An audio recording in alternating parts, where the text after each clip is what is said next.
Ito ay rated SPG. Striktong patnubay at gabay ng magulang ang kailangan. Maaaring may masiselang tema, lengguwahe, karahasan, sexual, horror o droga na hindi angkop sa mga bata.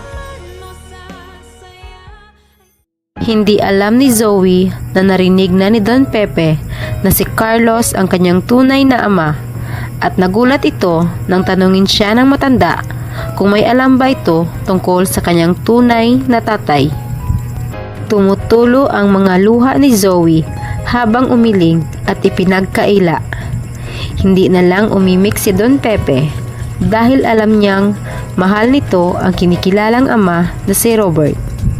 At alam niyang mahal din siya ni Zoe dahil hindi siya pinabayaan nito laban kay Moira.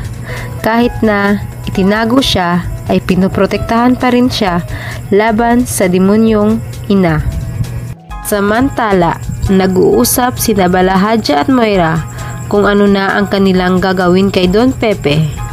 Dahil habang tumatagal na nasa kanila si Don Pepe, ay nananganib ang kanilang sekreto.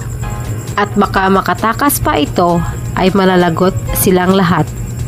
Ang gusto sana ni Moira ay ididispat sana ang matanda, ngunit pinipigilan siya ni Zoe dahil mahal pa rin ito ng anak sa kabila na hindi naman ito kadugo. At dito ay nagsuggest si Balahadja na maaari nilang tapusin ang matanda pag nakaalis na si Zoe. Ang hindi nila alam ay narinig pala lahat ni Zoe ang kanilang pinag-uusapan, kaya bigla siyang lumabas at binalaan ang dalawa na kung gagawin nila iyon ay ito ang magsusumbong sa mga pulis. Sa kabilang banda, dahil sa napalpak ang pagligtas kay Don Pepe mula sa kanyang mga kidnapper, ay tuluyan nang humingi ng tulong sa mga pulis sina Robert at Giselle. At dito nabuking ang buong pagkatao ni Balahadja bilang isang bayarang pulis nang ipakita kay Robert ang litrato nito at namukhaan niya ito na ito ang taong kanyang nakabanggaan sa lugar kung saan niya iniwan ang kanyang pera. Napag-alaman din nila na ito pala ang pulis na humawak sa kanyang kaso nang siya ay maitulak ni Moira. At dito napagtanto ni Giselle na magkasabwat sina Moira at Balahadja dahil nakita din ng pulis sa hotel sa araw mismo na nawala si Don Pepe. Kaya nalalapit na ang araw na mahuli na ang dalawa dahil sa pagtago sa matanda.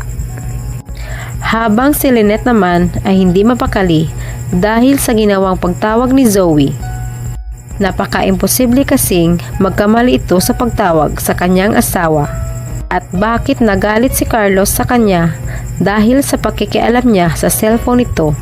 Kaya gusto sana niyang kausapin si Zoe, ngunit hindi niya ito mahanap. At humingi na lang siya ng tulong kay Annalyn kung saan maaaring makita si Zoe. Maililigtas pa kaya ni Zoe ang buhay ni Don Pepe? At oras na kaya para mabuking na ang ginawang pagtago ni Moira sa matanda? Atin lamang aabangan dito lamang sa Abot Kamay na Pangarap.